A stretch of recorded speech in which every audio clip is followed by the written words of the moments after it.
Yo, yo, what's going on, guys? Your boy Fresh and Smooth here. Welcome to Fresh and Smooth Boxing TV, the best boxing show in Las Welcome Vegas. back. Here to give you guys, insights, fight recaps, analysis, and just breaking news in boxing. And today we got some breaking news. We got Tank Breaking. Davis, Javante Tank Davis versus Ryan Garcia. Ryan Garcia 23-0, 19 KOs. Tank Davis 27-0, 25 KOs by knockout. Let's just get right to it, man. They're saying Tank is fighting January 7th, but against who?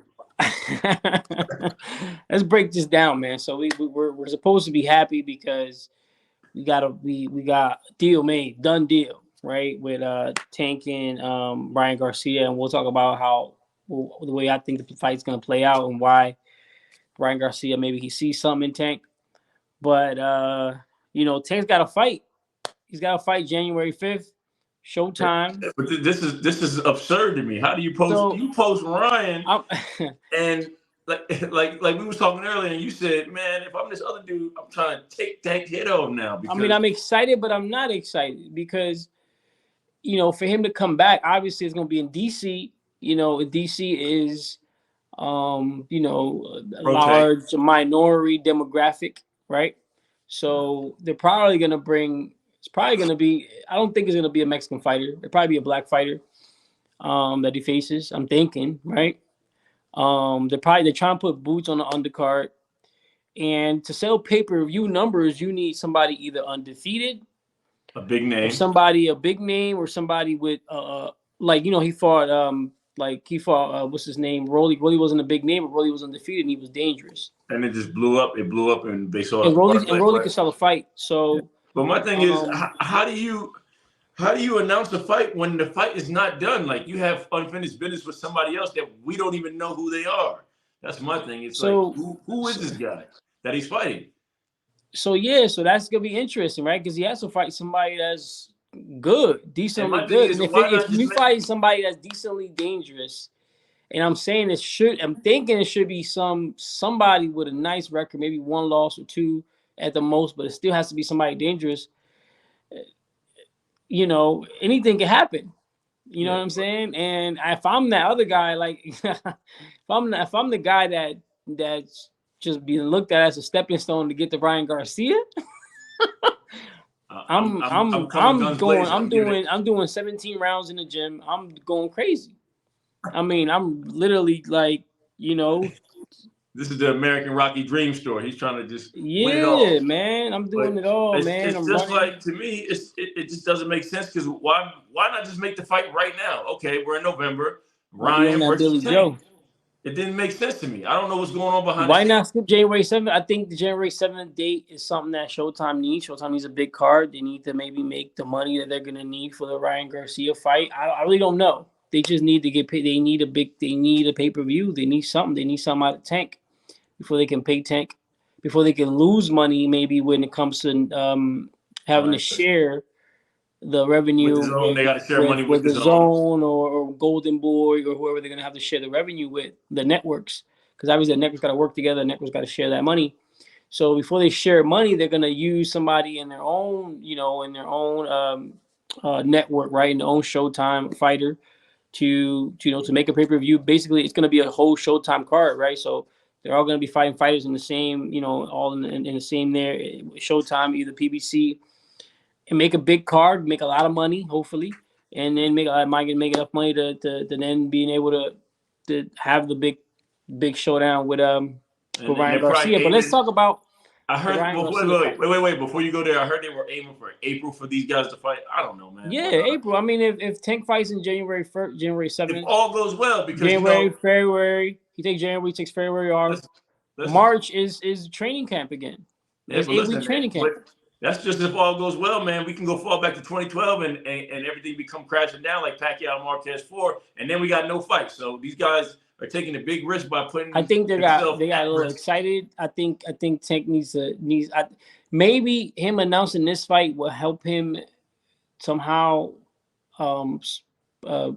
promote his fight on January 7th. Basically saying, guys, come out and pay for this ticket. Watch me on January 7th. Support me now, and then I'll support me now, and then come support me in Vegas as well. I just don't make no sense to me. It just don't make no sense. But I mean, let's talk about what do you think about the fight though, man? I can go first, or if you want to go, you let me know.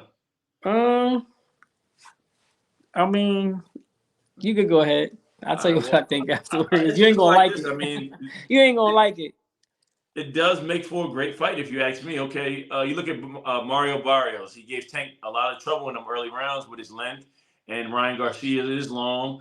But he does have flaws in his arsenal. So Tank can exploit those. We already know he can't take a punch because he's been down by what's his name? Let me think of his name. Who's the dude that put Ryan Garcia down?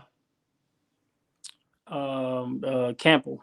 Okay. Luke Campbell put him down. Campbell, yeah. So he put him down. So it's like, okay, what's Ryan Garcia going to do to show that, to establish dominance, to keep Tank outside? Because Tank has already shown that he can have trouble being, outside against a long fighter when he did with Barrios. So can Ryan Garcia do that for 12 rounds, or is Tank going to just explode him and hit him with a bomb? Tank's been showing it, right? He's been showing that he's actually, it feels like he's more comfortable fighting these taller guys.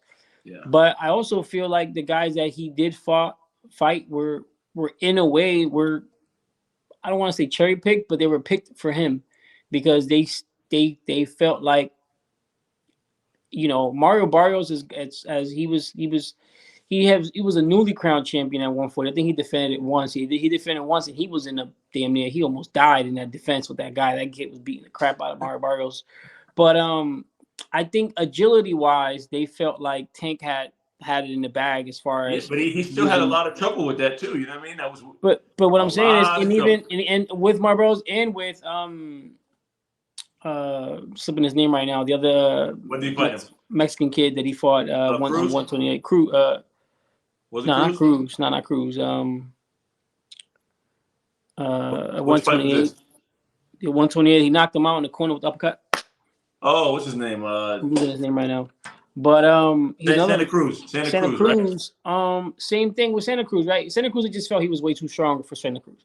He was way bigger than Santa Cruz physically. You could hear the thudding shots. I mean, you could just feel. But he had trouble with that jab all in his face all night. He was getting beat up a little bit too. But you can see he changed his game plan. He just said, "You know what? I'm gonna just bully Santa Cruz. I don't care. I'm just go forward. He can throw whatever he want to throw. I'm gonna hit him. He gonna throw, and I'm gonna throw with him." He can't do that with Ryan. Number one, he can't do that with Ryan because Ryan is actually really, really strong. So let's get how I feel the fight's gonna go is Ryan sees something in Tank. He sees something, and I don't care what you say, but I feel like he struggled in that Rolly fight. You won't say he didn't, but I'm gonna tell you right now, I had to fight even. I had to fight even or Rolly up. He was finding his shots. I had to fight even or Rolly up. In the scorecards, the judges had one judge had Rolly up. One judge had him losing, and the other judge had him losing by 2 rounds. So it was a split decision going into the knockout.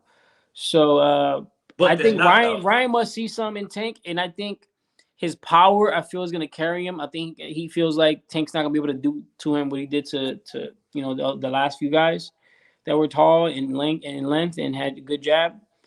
But also, I just feel like Tank's fundamentals carry him through this fight. I think you never let me finish though. Let me tell you like this. I was going to say I think with Tank with his lateral movement and his defense and his boxing skills, which people don't give him credit for, I think that he'll take the fight off of his skills being more skilled than Ryan. Right. Yes. No, I agree. I agree with that. But it's still something. But I believe it will be a dog fight too, because I mean they are going to trade punches. If he don't hit Ryan on the chin, he's not going to just overpower him and just bully him and bring him and walk him down. He's gonna have to use some skills because I'm pretty sure those punches from Ryan are gonna hurt. Those hooks are gonna hurt. Ryan's really strong physically. Ryan is one of the most serious body punches in the game. I mean, his body punches, he hides it very well with the left hook, and then it comes to the body. Bow! So, it's a lot to worry about. I mean, but I believe Tank's skills will carry him through this one, but it's going to be a tough fight, and he will earn it. He will definitely earn it. That's an exciting fight, man. He said it's in Vegas. I don't know. He might have to be there. I gotta be there. Might have to catch that. Absolutely. MGM Grand, probably MGM. If not, MGM or T-Mobile Arena. I don't think that's not T-Mobile. Not T-Mobile. That's too big. But MGM Grand or maybe Mandalay. Mandalay. They'll do it MGM. Okay. Yeah. Anytime with Showtime pay-per-view, they're gonna do MGM. You know what I mean? You're right. You're right. It was Crawford that fought at Mandalay. You're right. But Canelo's fought at Mandalay. He fought Cotto at Mandalay. Oh no, they fought at MGM. No. They They fought had at the T-Mobile weighing at the Arena. Mandalay. Yeah, they fought at T-Mobile Arena. Oh, they fought T-Mobile Arena with Cotto, huh? Okay. Yeah. By the way, that's another fight that's suspect, man. I think Cotto doesn't get enough credit. I think Cotto was winning a lot of those rounds. He was. Yeah, they don't. The Never judges were give taking Cotto. from him. He was really outboxing Canelo in that fight. I don't know if you remember watching it. I gotta go back and rewatch it. But if you watch that Canelo Cotto fight, not to get off topic, but I'm like, Canelo's getting points off of being more aggressive and throwing the thud and heavier shots, while Cotto was outboxing him. He was doing like he was landing, he was moving, he was grooving on him, like he was literally outboxing Cotto. So since we're talking about Cotto, I am a big fan of Cotto. I loved his career. I think he did a lot of great things for the sport.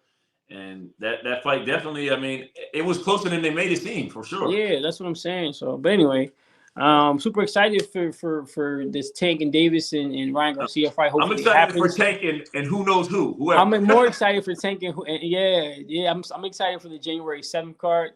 It's right after the December cards. Spence is supposed to be fighting January again. He hasn't said nothing. Like, it's about time. People are so upset with him because of the fight not happening. It's about time he drops something. He got to say something. He got to say, yo, I'm fighting January 15th or January 14th or December or fuck it. You know, you got to say something. Something's got to happen. Somebody, but, like I say, man, Tank needs to be very careful in the decision he's making on his opponent because, this is boxing, man. One punch changes everything. And hopefully he doesn't go down crashing on a cold night in January and then we ain't got no fight. That's what I'm saying. I'm just saying because, like, you never know, man. Like, I don't know why they just can't fight now. Is my thing. Why announce another fight? Why isn't this just Tank versus Ryan right now? Y'all been waiting. This is what y'all want it. Go get it. But boxing politics. It's politics. Not only it's politics, but it's money, man. It's the money involved. Showtime wants to get a big card out of Gervonta. You never know what the motive is. And then again. And how about how De La Hoya's feeling? He's feeding his sheep to the wolves. Like, he knows. De La Hoya been wanted to get him knocked out. So De La Hoya don't know about Ryan. Really? De La Hoya and Ryan Garcia stay beefing. What are you talking about? I didn't know that. They're always talking smack and forth on Twitter. They've always fought back and forth. I thought that was him and Canelo. Nah, him and Ryan and De La Hoya, they always go back and forth and disrespecting each other. It's crazy. I mean, I'm not sure if they're okay right now, but their history has been one of straight disrespect from between Ryan and De La Hoya. So De La Hoya's ready to see him. You know what I mean? He got a new boy in Zepeda. Okay, you know what I'm saying? He got William Zepeda now. Zepeda's a problem, man. Zepeda's a problem at 135. Hey, we seen that the other day. I was like, man, this guy. I mean, I hope Tank ain't fighting him. You know what I'm saying? He's not fighting Zepeda, that's for sure. But that would be a banger of a fight. But he's not fighting Zepeda. But what do you think about Cruz versus Zepeda? Cruz versus Zepeda, I wouldn't mind seeing it. I mean, Zepeda, like I said, he's on all the networks, so it'll be a little bit more of a difficult fight to make. But speaking of lightweights, now that we're there, what do you think about Cruz basically using an excuse to say I'm not fighting him because he's gonna run around the ring? That sounds like an excuse to me. That sounds like you don't really want to be champion. You've never been champion your whole life, and if they're asking you, do you want to be champion? Fight Shakur, bro. I don't give a fuck if I'm taking a fight. Yeah, I feel as though telling me like he's complete total. It's not a good look. I mean, you got to fight these kind of fights. Styles make fights. It's gonna be a hard fight. You go in there and play the bully game. If it doesn't work, then you're just not the better man. He doesn't want to take another L because he's been taking L's, and that's gonna put his career backwards. So he's ducking. That's what he's doing. He doesn't want no parts of someone that he knows. He might not be. He might not be, and he's not going to be. I mean, he doesn't have confidence in himself to be a Shakur Stevenson. Shakur just like, man, I'll fight. I was not expecting that. I really was not expecting that, to be honest. I mean, if someone's giving you the opportunity of a lifetime, they're saying, look, fight Shakur, you could be a shot at the champion. We'll give you a shot at Devin Haney. We'll give you a shot at Lomachenko. Loma. Yeah. And obviously, whenever that fight's being negotiated now, but whenever that fight gets made, you know who I'm going with. So, but we'll who is that? Who you going with? Let me know. I think I got Lomachenko. I only say it because Lomachenko, I think at this point in his career, he's just he's mentally a little bit more wiser than Haney is. Haney sometimes makes mistakes, like he made with a few of his last fights where he got hurt or he got clocked pretty good. And I think and if you know, Devin Haney's a thinker in the ring as well. He's very smart for his age, but I think the age is gonna show in this fight. Devin Haney's 23 or something like that. And it's his birthday today. Happy birthday, Devin Haney. His age may show. He's gonna have to mature. He's a lot. 24 years old now. Yeah, and is his power going to be enough? Is his power Teofimo Lopez power to keep Lomachenko from getting aggressive with him? I don't know. Absolutely not. I don't think so. Right now, I'm 50-50. I got to lay out. I got to look at the fight some more. But I do think Loma with these angles is a problem, and he's a problem. Deal with it. So, and he still got the speed. People say, "Oh, he lost a step, bro." He was in there with a super sharp, super fast. He was in there with a banger that nobody's going to look good with. Yeah. So look, he's 34 now, 35. I think he got that one. I think this is his glory, his legacy fight. This is the fight he's been looking for. This is the fight he wants to be undisputed. He's always said he wanted to be undisputed his whole career. This is what he's looking for. This is everything he's ever wanted. They say he's too small for his division. Well, I think this is the perfect fight for him to say, look, I'm that guy who you've always said I was. That loss to Teofimo was a mistake. You know what I mean? His first loss to Salcedo, I forget his name was. They threw him in there against a seasoned vet and low blowed him to death. I think this is his legacy fight. He's gonna train as hard as he's ever trained in his life, and I think he outsmarts Devin Haney. I think the referees is gonna play a big part in this fight. Where the fight takes place is gonna take a big part in this fight. And but yeah, man, we'll talk about it when it gets made being negotiated. Let me add one more thing to that, and let's talk about how Loma's amateur background, his record. I mean, he blows Devin Haney out the water. No, Devin Haney fought a lot of fights too in the amateur. Yeah, but he was in Mexico getting busy for a long time. But he's a lot more seasoned, I believe. I think he's a lot more seasoned. Lomachenko, what, two gold medals? I mean, amateur fights. I mean, come on. But that can help and that can not hurt. I mean, he has a lot of wear and tear in those wheels. You know what I mean? Absolutely. Caught a lot of punches too. So, but I think Lomachenko, this is to be something to see, man. I'm telling you. Absolutely. But we're all here for it. We're here for the big fights to be made. Today we got Tank and Ryan. King Ryan. We want to see. We'll update you guys on what's going on, man. This is all we got right now. Hit that subscribe button, man. Hit that subscribe button. Like, subscribe, press Smooth Boxing TV, man. Y'all know the deal. Peace.